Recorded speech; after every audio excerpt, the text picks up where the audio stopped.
Bayangkan, kamu hidup di dunia yang nyaris tanpa kendali. Perang di mana-mana. Kekuasaan bisa berpindah tangan hanya karena bisikan. Sahabat bisa menjadi musuh, dan hidup bisa berakhir hanya karena kamu berdiri di tempat yang salah. Tapi dari kekacauan itu lahirlah sesuatu yang tidak duga, filosofi tentang ketenangan, tentang menerima, tentang diam ketika dunia berteriak.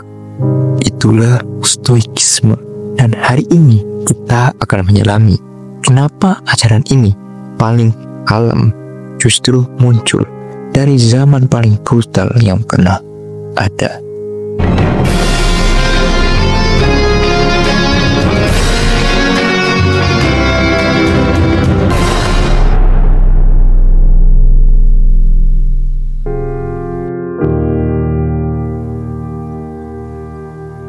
Kita mulai dari abad ketiga sebelum Masehi. Setelah kematian Alexander the Great, dunia yang tadinya dia taklukkan hancur menjadi serpian-serpian kekuasaan. Muncul era Helenistik, zaman yang penuh gejolak politik, krisis identitas, dan ketidakpastian hidup. Di tengah kekacauan itu, seorang pria dari Siprus bernama Zeno of Citium datang ke Athena. Ironisnya, dia awalnya adalah pedagang yang bangkrut, tapi kebangkrutan itu justru menjadi titik balik dalam hidupnya. Zeno belajar dari para filsuf besar, termasuk dari ajaran Cynicism. Tapi ia tidak berhenti di situ.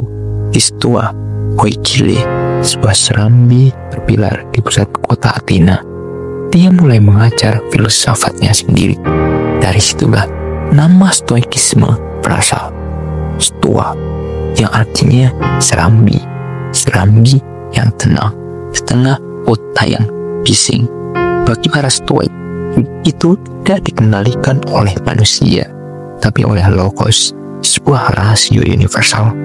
Kita tidak bisa mengatur dunia, tapi kita bisa mengatur reaksi kita terhadapnya. Itulah kuncinya. Kenalkan diri sendiri, bukan dunianya. Filosofi ini tumbuh dan bertransformasi di tangan filosof-filosof lain. Seneca, politisi dan penulis dari Romawi. Epictetus, mantan budak yang mengajarkan stoikisme tanpa punya apapun.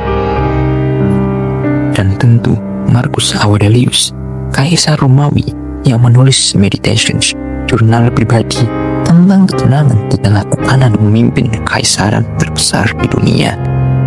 Stoikisme kan untuk para apa?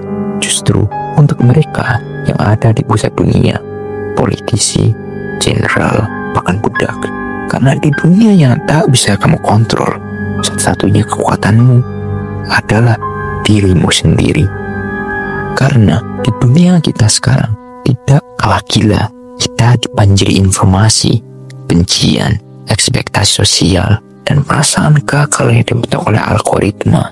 Kita cemas karena hal-hal yang sebenarnya tidak bisa kita ubah.